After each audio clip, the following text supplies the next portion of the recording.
मुलांनो, आज आपण मराठीची पहिली कविता पाहणार आहोत आणि त्या कवितेचं नाव आहे संत वाणी। संत वाणी यानी जैसे आप हिंदी में दोहा वगैरह पढ़ते हैं, उसी का मतलब होता है संत वाणी। आपने हिंदी में भी बहुत सारे संतों के दोहा जो है पढ़े होंगे। संत कबीर, संत मीराबाई, सूरदास, ऐसे सभी महान संतों के दोहा जो है आपने हिंदी में पढ़े होंगे। तर तशाच प्रकारे आज आपण सुद्धा मराठीची पहिली कविता पाहणार आहोत आणि त्या कवितेचं नाव आहे संत वाणी। संत वाणी का अर्थ अभी मैंने आपको बताया कि संत वाणीचा अर्थ आहे दोहा। क्या अर्थ है? दोहा। तो आणि संत वाणीमध्ये दोन कविता आहे। किती कविता आहे? दोन कविता आहे। तर पहिली कविता आहे अ आणि आ। तर मुलांनो, आज आपण आपली पहिली कविता संतवाणीची पाहणार आहोत। त्या कवितेचं नाव आहे भेटी लागी जीवा। काय नाव आहे कवितेचं? भेटी लागी जीवा। मतलब इसका हिंदी में अर्थ क्या होगा कि तुम्हें मिलने की आस लगी है या तुम्हें मिलने की बहुत इच्छा, दृढ़ ऐसी इच्छा हो रही है। मतलब कब मैं तुमसे मिलूं अशी दृढ़ अशी इच्छा जी आहे ती माझ्या मनामध्ये आहे। मेरे मन में जो है तुम्हारे मिलन की आस लगी है या तुम्हें मिलने की जो आस जो है मेरे मन में लगी है। तर कवितेचं नाव आहे भेटी लागी जीवा आणि कवितेचे कवी जे आहेत ते आहे संत तुकाराम महाराज। संत तुकाराम का नाम तो आपने सुना ही होगा। संत तुकाराम जो है मराठी साहित्य के, मराठी संत साहित्य के जो है बहुत ही जाने माने ऐसे महान ऐसे संत कवि होकर गए। त्यांचं पूर्ण नाव बघा, उनका पूरा नाम यहाँ पर दिया है तुकाराम बोलोबा आंबिले। यहाँ पर उनके बारे में, उनके जीवन चरित्र के बारे में, उनके साहित्य के बारे में जो है बहुत ही शॉर्ट में यहाँ पर दिया है कि उन्होंने कौन कौन से माध्यम से जो है समाज परिवर्तन या समाज की बुराइयों पर जो है उन्होंने आघात किया है या समाज प्रबोधन का कार्य जो है उन्होंने किस प्रकार से किया है। व्यवहार यानी अध्यात्म। व्यवहार यानी हमारा व्यवहार जो हम करते हैं, हमारा बर्ताव। अध्यात्म यानी भगवान की पूजा अर्चा, यांची सुयोग्य सांगड, इन दोनों का सही मेल होना चाहिए।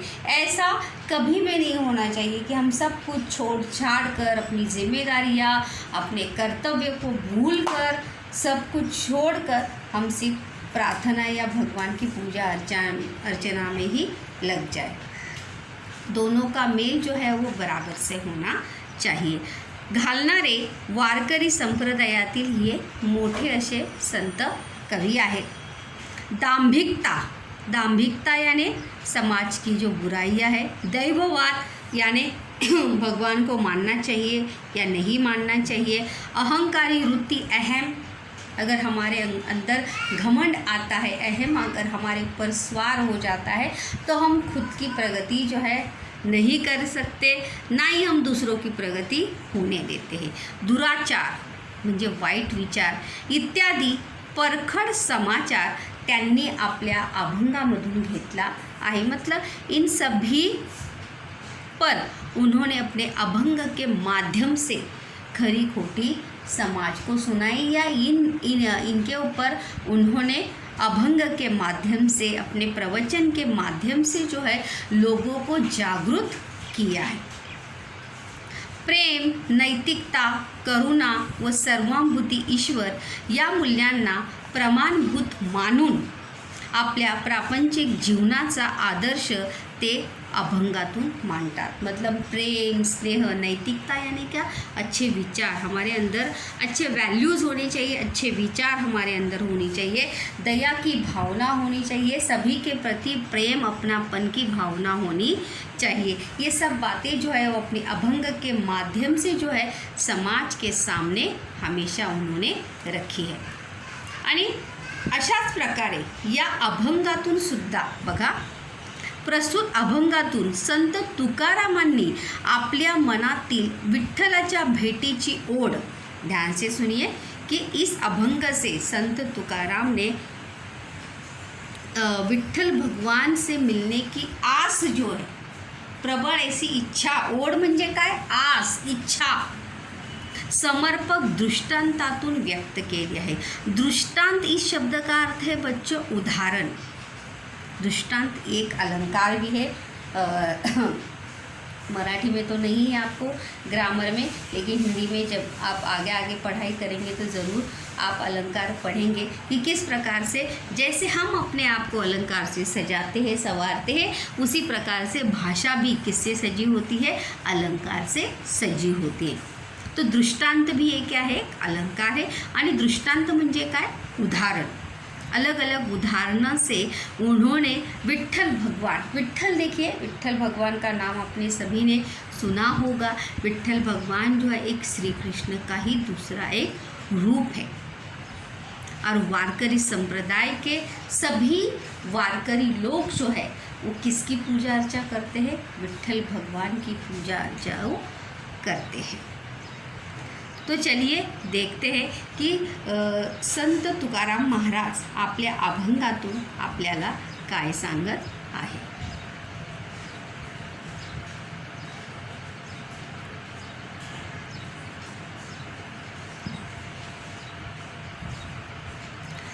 भेटी लागी जीवा लागली से आस, भेटी लागी जीवा लागली से आस, पाही रात्रंदिवस वाट तुझी।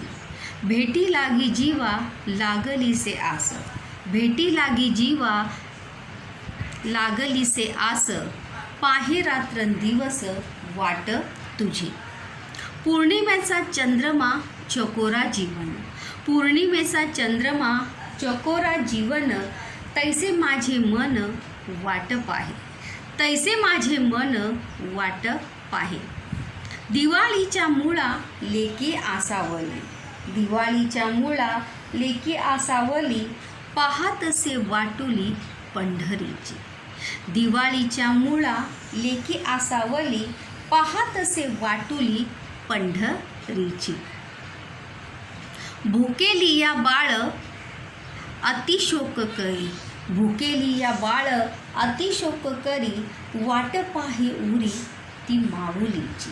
भुकेलिया बाळ अतिशोक करी, वाट पाहे उरी ती माऊलीची। तुका म्हणे मज लागलीसी भूक, तुका म्हणे मज लागलीसे भूक, धावूनी श्रीमुख दावी देवा। तो देखते हैं यहाँ पर संत तुकाराम महाराज ने अलग अलग अब दृष्टांतों के माध्यम से विठ्ठल भगवान को विनती करते हुए कहा है कि हे विठ्ठल भगवान, तुझ्या भेटीची, तुझ्या दर्शनाची ओढ मला लागलेली आहे। और इस बात को जताते हुए, इस बात को बताते हुए उन्होंने अलग अलग उदाहरण, अलग अलग दृष्टांत जो है यहाँ पर उन्होंने हमें दिए हैं। तो देखिए पहले दो लाइन्स का अर्थ देखिए, भेटी लागी जीवा लागली से आस, पाहे रात्रंदिवस वाट तुझी। संत तुकाराम महाराज म्हणतात की हे विठ्ठला, मला तुझ्या भेटीची आस लागलेली आहे, तुझ्या भेटीची तीव्र ओढ माझ्या मनात लागली आहे आणि रात्रंदिवस मी सतत तुझी वाट पाहतो आहे। रात दिन मैं तुमसे मिलने का क्या कर रहा हूँ, इंतज़ार कर रहा हूँ। आस लागणे म्हणजे आस लागणे म्हणजे ध्यास लागणे. काय अर्थ आहे? आस लागणे, ध्यास लागणे हा वाक्यप्रचार आहे. काय आहे? वाक्यप्रचार आहे. प्रश्न बघा. संत तुकारामांना कोणाच्या भेटीची आस लागली आहे? संत तुकारामांना विठ्ठलाच्या भेटीची आस लागली आहे. कोणाच्या भेटीची आस लागली आहे? विठ्ठलाच्या भेटीची आस लागली आहे आणि त्यामुळे ते रात्रंदिवस वाट पाहत आहे. तुझी म्हणजे कोणाची? विठ्ठलाची. तुझी यानी किसकी? विठ्ठल की. भेटी लागी जीवा, जीवा म्हणजे मला, माझ्या मनाला तुझ्या भेटीची आस लागली आहे. तुझ्या भेटीची ओढ माझ्या मनाला लागली आहे आणि म्हणूनच रात्रंदिवस मी तुझी वाट पाहत आहे. अभी यहाँ से जो है संत तुकाराम महाराज ने यह पहला जो है उदाहरण यानी दृष्टांत यहाँ पर देखिए कौन सा दिया है. पौर्णिमेचा चंद्रमा चकोरा जीवन. चकोर जे आहे पक्षी आहे. या अभंगात आलेल्या पक्षाचं नाव काय नाव आहे? पक्षाचं चकोर पक्षी. कोणता पक्षी आलेला आहे? चकोर पक्षी. पौर्णिमेचा चंद्रमा चकोरा जीवन, तैसे माझे मन वाट पाहे. संत तुकाराम महाराज कहते हैं कि चकोर पक्षी को जैसे पूर्णिमे का चंद्र, पूर्णिमे का पूनम का चांद ही उसके लिए सब कुछ होता है. यहाँ पे देखो कहा भी है कि पूर्णिमेचा चंद्रमा चकोरा जीवन. चकोर पक्षी को जो है पूनम का चांद ही सब कुछ होता है. ऐसा कहा जाता है, ऐसा माना जाता है कि चकोर पक्षी जो है पूनम की चांद की जो रोशनी है चंद्रमा की, उसे पीकर, उसे देखकर वो जीता है. क्या होता है? जीता है. इसलिए यहाँ पर कहा है कि चकोरा जीवन. क्या कहा है यहाँ पर? चकोरा जीवन. तैसे माझे मन वाट पाहे. आणि चकोर पक्षी की तरह, जैसा चकोर पक्षी पूनम की चांद का इंतज़ार करता है, उसी प्रकार से मी सुद्धा काय होत आहे? तुझी वाट पाहत आहे. तैसे म्हणजे काय? तसे. तैसे माझे मन वाट पाहे. तसे माझे मन जे आहे काय होत आहे? तुझी वाट पाहत आहे. कोणाची वाट पाहत आहे? विठ्ठलाच्या भेटीची वाट पाहत आहे. कौन इंतज़ार कर रहा है? संत तुकाराम. किससे मिलने का? विठ्ठल से मिलने का. दुसरा हा पहिला उदाहरण झालेला आहे. पहिलं उदाहरण कोणाचं दिलेलं आहे? पौर्णिमेचा चंद्र आणि कोणत्या पक्षाचं? चकोर पक्षी. याद रखिए पहला दृष्टांत किसका है? पूर्णिमेचा चंद्र और चकोर पक्षी का यहाँ पे उदाहरण दिया है. दूसरा देखिए, दिवाळीच्या मुळा लेकी आसावली. दिवाळीच्या मुळा लेकी आसावली, पाहतसे वाटुली पंढरीची. अभी देखिए, दिवाळीच्या मुळा लेकी आसावली, सासरी नांदायला गेलेल्या. मतलब जो लड़कियां शादी करके अपनी ससुराल जाती हैं वो हमेशा अपने मैके में आती हैं क्या? नहीं. जब तीज त्यौहार होता है, कोई बड़ा त्यौहार होता है, तभी वो अपने मैके, अपने माँ बाप के घर वो आती है. इसीलिए यहाँ पर कहा है, देखो दिवाली, अभी दिवाली जो है सबसे बड़ा त्यौहार होता है और दिवाली च्या सणाला सर्व मुली ज्या आहे, सभी लड़कियां जो हैं जिनकी शादी हुई है वो अपने घर, अपने मैके जो है वो आना चाहती है और बड़े बेसब्री से किसका इंतज़ार करती है? दिवाळीचा इंतज़ार या दिवाळीची ती वाट पाहत असते. इसीलिए देखो कहा है, दिवाळीच्या मुळा लेकी आसावली, पाहतसे वाटुली पंढरीची. सासरी नांदायला गेलेली माहेरवाशील मुलगी. मतलब जो लड़की ससुराल गई है वो लड़की दिवाली सणाच्या निमित्ताने, दिवाली त्यौहार के लिए मैके जाने को मिलेगा, इसके इंतज़ार में वो रहती है. आसूसलेली असते. आसावली म्हणजे काय? आसूसलेली, एक्साइटमेंट, उत्सुक असते. काय असते? उत्सुक असते. आसावली म्हणजे काय? उत्सुक असणे. जाने के लिए क्या होती है? उत्सुक होती है, बेताब होती है. त्याप्रमाणे हे विठ्ठला, उस तरह से, त्याप्रमाणे हे विठ्ठला तू माझे माहेर आहे. इसीलिए संत तुकाराम कहते हैं कि हे विठ्ठल तू माझे काय आहे? माहेर आहेस. तुम मेरा क्या हो? मैका हो. आणि त्यामुळे पाहत असे वाटोली पंढरीची. और इसीलिए विठ्ठल भगवान का सबसे बड़ा मंदिर कहाँ पे है? पंढरपुर में है. कहाँ पर है? पंढरपुर में. इसीलिए वहाँ पर क्या आया है? पंढरीची. वाटुली म्हणजे काय? वाट. वाटुली म्हणजे काय? वाट. और इसलिए मैं तुम्हारे दर्शन के लिए पंढरपुर आने का क्या कर रहा हूँ? इंतज़ार कर रहा हूँ. पाहत असे वाटुली पंढरीची. म्हणजे तुला भेटण्यासाठी, तुझे दर्शन घेण्यासाठी मला कधी, मैं कब पंढरपुर आकर तुम्हारा दर्शन कर लूँ, इस बात का मैं क्या कर रहा हूँ? इंतज़ार कर रहा हूँ. मी वाट पाहत आहे. ज्याप्रमाणे एक माहेरवाशी आपल्या माहेरी जाण्याची वाट पाहत असते, तशाच प्रकारे मी सुद्धा तुझ्या भेटीसाठी, तुला दर्शन घेण्यासाठी पंढरीला जाण्याची पंढरीला येण्याची वाट पाहत आहे. ये होगा यहाँ पर दूसरा दृष्टांत, दूसरा उदाहरण. अभी तीसरा उदाहरण यहाँ पर देखिए.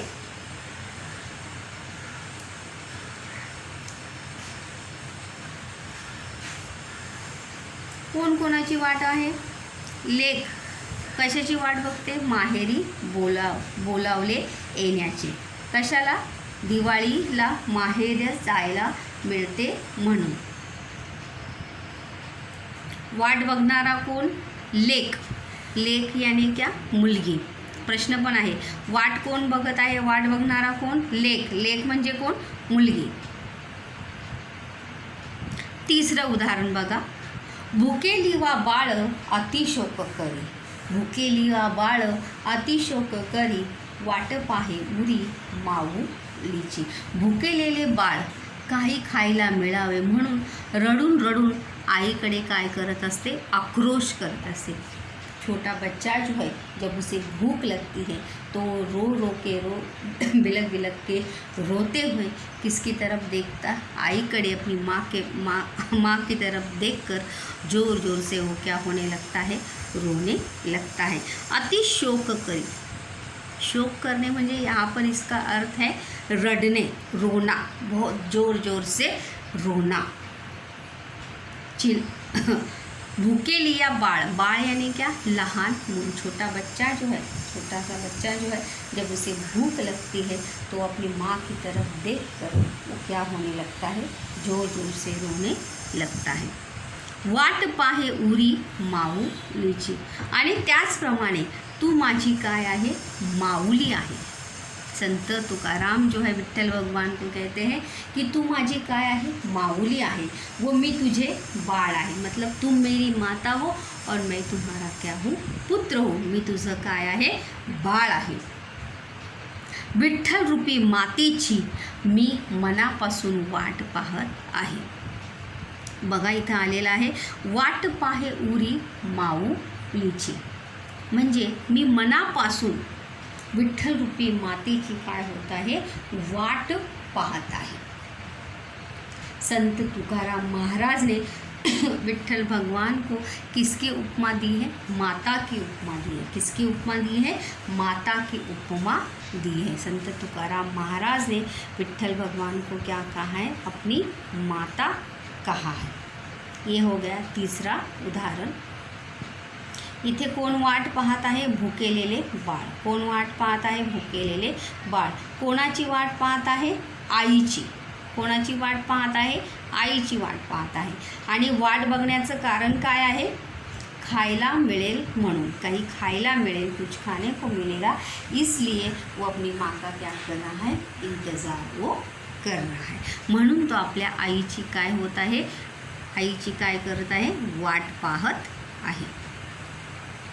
नेक्स्ट बघा, तुका म्हणे मज लागलीसे भूक, तुका म्हणे मज लागलीसे भूक, धावूनी श्रीमुख दावी रे देवा. तुका म्हणे मज लागलीसे भूक, धावूनी श्रीमुख दावी देवा. संत तुकाराम महाराज म्हणतात, हे विठ्ठला, तुझ्या भेटीची मला भूक लागली आहे. संत तुकाराम महाराज कहते हैं कि तुम्हें मिलने की मुझे भूख. अब यहाँ पर भूख ये शब्द होगा क्या? नहीं, तुम्हें मिलने की मुझे आस लगी है. आता धावत ये आणि तुझे मुख श्रीमुख मला दाखव. तुझ्या दर्शनाची आस मला लागली आहे. तुमसे मिलने की आस जो है वो मुझे लगी है. इथे कोण वाट पाहत आहे? वाट बघणारा संत तुकाराम. तुका म्हणे, अंतिम में देखो अभंग के अंत में, दोहा के अंत में हमेशा आता है तुका म्हणे, राम कहे, कबीर कहे, मीरा कहे. उसी प्रकार से मराठी में भी आता है तुका म्हणे, ज्ञाना म्हणे, तुका म्हणे मज लागलीसे भूक, धावूनी श्रीमुख दावी देवा. संत तुकाराम महाराज कहते हैं कि हे विठ्ठल, तुमसे मिलने की आस मुझे लगी है, इसलिए दौड़कर तुम्हारा मुख दर्शन देकर मेरे तुमसे दर्शन की आस जो है वो मेरी मिटा लो. तुझ्या दर्शनाची मला काय लागलेली आहे? आस लागलेली आहे. आस लागणे म्हणजे ध्यास लागणे. काय अर्थ आहे? आस लागणे म्हणजे ध्यास लागणे. मज लागलीसे भूक कोण म्हणतं? संत तुकाराम. कोण म्हणतं? प्रश्न आहे. मज लागलीसे भूक कोण म्हणतं? संत तुकाराम. कोणाला म्हणतं? श्री विठ्ठलाला. संत तुकाराम महाराज विठ्ठल को कहते हैं कि मला तुझ्या भेटीची भूक लागली आहे. भूक लागली आहे का? नाही, तुमसे मिलने की आस लगी है. तुझ्या भेटीची ओढ मला लागलेली आहे आणि मी जेव्हा तुला भेटेल. अशा प्रकारे संत तुकाराम महाराजांनी विविध दृष्टांतों के माध्यम से जो है अपने मिलने की आस, अपने मिलने की इच्छा जो है, तीव्र इच्छा यहाँ पर व्यक्त की है. पहले दृष्टांत में उन्होंने क्या कहा है? भेटी लागी जीवा, लागली से आस, पाहे रात्रंदिवस वाट तुझी. म्हणजे संत तुकाराम महाराज विठ्ठल को विनती करते हुए कहते हैं कि हे विठ्ठला, माझ्या मनाला तुझ्या भेटीची तीव्र ओढ लागलेली आहे आणि रात्रंदिवस मी तुझ्या भेटीची, तुझ्या दर्शनाची वाट पाहत आहे. अभी दूसरा दृष्टांत कौन सा है? चकोर पक्षी का और पूर्णिमा का, पूनम के चांद का. किसका उदाहरण दिया है? जिस प्रकार से चकोर पक्षी जो है पूनम के चांद का इंतज़ार करता है, उसी प्रकार से मैं भी तुम्हारे मिलने का या तुम्हारे दर्शन का इंतज़ार कर रहा हूँ. तीसरा उदाहरण किसका आहे? लेकीचं. कोणाचं उदाहरण आहे? दिवाळी लेकीचं. कोणाचं उदाहरण आहे? मुलीचं आणि माहेराचं उदाहरण आहे या ठिकाणी. मैके का उदाहरण. जिस प्रकार से एक शादीशुदा लड़की मैके आने के लिए बेताब होती है आणि ती कोणत्या सणाची वाट पाहत असते? दिवाळी या सणाची वाट पाहत असते. वो दिवाळी इस त्योहार का इंतज़ार करती रहती है कि केव्हा दिवाळी सण येईल आणि मी जाऊन माझ्या आईवडिलांना किंवा माझ्या माहेरच्या लोकांना मी भेटेल. उसी प्रकार से मैं तुम्हारा इंतज़ार कर रही हूँ. यहाँ पर देखिए, लहान मुलाचं आणि आईचं उदाहरण संत तुकारामांनी या ठिकाणी दिलेलं आहे. संत तुकाराम महाराज यहाँ पर कहते कि जिस प्रकार से छोटा बच्चा जो है, जब उसे भूख लगती है तो उसे कोई दिखाई नहीं देता. वो सिर्फ किसे ढूंढता है? अपनी माँ को ढूंढता है. किसे ढूंढता है? अपनी माँ को ढूंढता है. उसी प्रकार से मुझे भी सिर्फ तुमसे मिलने की आस लगी है. अंतिम में संत तुकाराम महाराज क्या कहते हैं की संत तुकाराम महाराज म्हणतात की तुझ्या भेटीची मला ओढ लागलेली आहे, आस लागलेली आहे आणि जेव्हा तुझ्या भेटीचं दर्शन मला होईल, तुझं श्रीमुखाचं दर्शन मला तू दे. प्रश्न पण ऐका जरा या ठिकाणी. स्वमत के प्रश्न जो है बच्चों यहाँ पे पर्सनल रिस्पॉन्स स्वमत यानी आपको इस प्रश्न के बारे में क्या मतलब आपकी राय क्या आहे इस प्रश्न के बारे में. प्रश्न बघा. संत, तुम्ही तुमच्या जवळच्या मित्रमैत्रिणीच्या भेटीला आसुसलेले आहात हे सांगण्यासाठी एखादा दृष्टांत वापरा व तो स्पष्ट करा. मतलब आप अपनी दोस्त या सहेली से मिलने के लिए बेचैन हैं, बेताब हैं, और यह बताने के लिए कौन से दृष्टांत यानी कौन सा उदाहरण यहाँ पर दोगे उसे स्पष्ट कीजिए. जिस प्रकार से यहाँ पे संत तुकाराम ने उदाहरण दिए हैं, चकोर पक्षी और पूनम का चांद, दिवाली और मैका और सासूरवाशीन, सासूरवाशीन, त्यानंतर आई आणि लहान मूल. वैसे तुम कौन सा उदाहरण वहाँ पर दोगे. त्यानंतर दुसरा एक प्रश्न आहे की चकोराच्या दृष्टांतातून संत तुकाराम काय सिद्ध करू शकतात ते तुमच्या शब्दात लिहा. चकोर के दृष्टांत से संत तुकाराम महाराज क्या स्पष्ट करना चाहते हैं, क्या सिद्ध करना चाहते हैं, ये आप अपने शब्दों में स्पष्ट कीजिए. इस प्रकार से बच्चों, ये हमने अपनी पहली कविता जो है संतवाणी, त्या कवितेचं नाव होतं भेटी लागी जीवा. काय होतं? भेटी लागी जीवा. आणि संत तुकारामांना कोणाच्या भेटीची ओढ लागलेली आहे? किससे मिलने की आस उनके मन में है, विठ्ठल भगवान के दर्शन की आस उनके मन में लगी है. वो मन ही मन सोच रहे की कधी मी जाईन, पंढरपूरला जाईन आणि विठ्ठलाचं दर्शन मी घेईन. इस कविता में जितने जितने शब्द यहाँ पर बताए गए हैं, शोक म्हणजे काय? जोरात रडणे. शोकचा दुसरा शब्द आहे दुःख करणे. वाट पाहे, उरी, उरी यानी क्या? छाती.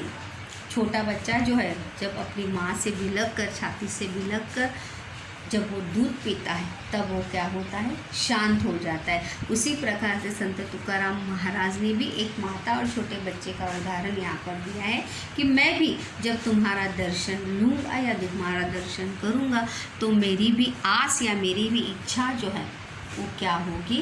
पूर्ण होगी.